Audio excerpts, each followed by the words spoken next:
And I felt myself going. I was in a great deal of pain. It was a very frightening experience. But I began to slip. I just sort of feel myself going. And I remember trying to hold on. I'll be okay, I'll be okay. And it got to the point where, you know, I just couldn't. And everything began to just become very quiet. And I can remember with every ounce of strength I had, I wanted to say goodbye to my wife. It was important to me. And I did. I remember just turning my head, looking at her and saying, I'm going to die. Goodbye, John. And I did. It was then that I experienced what we call a near-death experience. For me, there was nothing near about it. It was there. It was a total immersion in light, brightness, warmth, peace, security. I did not have an out-of-body experience. I did not see my body or anyone about me. It just immediately went into this beautiful, bright light. It's difficult to describe. Matter of fact, it's impossible to describe. Verbally, it cannot be expressed. It's something which becomes you, and you become it. I could say that I was peace. I was love. I was the brightness. It was part of me. I had no recollection of anything, excuse me, anything biological.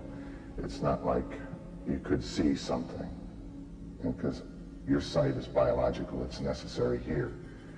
Hearing is necessary here. Speech is necessary here. It's not there. You just know. You're all-knowing. Everything is a part of you, and it's just so beautiful. It was eternity. It's like I was always there, and I will always be there. That my existence on Earth was just a very brief instant. It's a hard concept to understand, eternity, because when you compare it to time, time requires progression. Things, see a sequence of things follow each other. This is all at once, everything. There's no passing from one thing to another. I'd like to call it a different dimension, but can't really call it that, because that could be defined, and there are different dimensions. They have beginnings and ends, and so that doesn't fit. It was at least 6 months after the incident that I could even speak to my wife about it. It was such an emotional, beautiful, swelling feeling inside that every time I tried to express it, I think I would just explode. You know, I would break down and cry. And she, you know, for the longest time couldn't figure out what was wrong with me.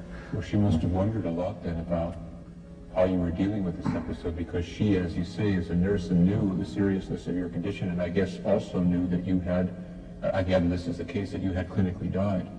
Yes, my heart stopped. I stopped breathing. And I guess I was out about a minute, and they brought me back. The minute I came back, the pain returned immediately, and the fear. I mean, I just... all the human emotion. Yes, everything human came back. And I remember being very angry. They brought me back. And my wife ended up asking me a while later, you know, you seemed angry, how come? You know, and I just couldn't tell her. That was probably the most frustrating 6 months of my existence. After experiencing perfection in something so beautiful, I wanted to hold on to it. Didn't want to let it go. And it wasn't easy. After I had recovered the second time and went home, everything just seemed to change. It was almost like I was starting my life all over again. I was a baby. I hadn't made the mistakes that I had made in my life. Things weren't messed up or whatever. And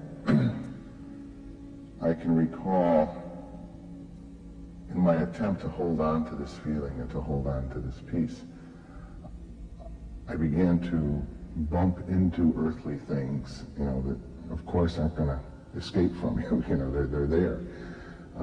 My first frustrating experience was with the television. I couldn't watch television. There would be a commercial, a cosmetic commercial. I couldn't. I'd have to turn it off because it was something false. It was unnecessary. It was fake. It just didn't belong. It was insignificant. Any type of violence. If there was even an old Western movie, I'd have to turn it off because to me that was total ignorance.